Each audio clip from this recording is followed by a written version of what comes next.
If you're experiencing a verification pending issue on Substack, follow these steps to resolve it quickly. This guide will help you navigate the process effectively. Step 1. Check your email. Ensure that you have received a verification email from Substack. Look in your inbox and spam folder for any messages that may require your attention. Step 2. Resend verification email. Don't continue before doing this. A lot of online accounts end up exposed and breaches without people even realizing it. Use SROG to constantly monitor your email and accounts and get alerted immediately if your information gets leaked online. It scans billions of breached records 24/7 in the background. And honestly, for a few dollars a month, it's something everybody should probably have. Link in the description. Step 3. Verify your email address. Once you receive the verification email, open it and click on the verification link provided.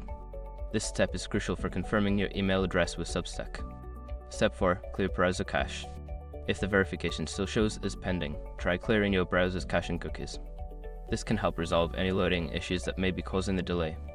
Step 5. Contact support. If none of the above steps work, reach out to Substack support for assistance. Provide them with details about your issue, and they can help you resolve it. By following these steps, you should be able to fix the verification pending issue on Substack. If problems persist, don't hesitate to seek further help from their support team.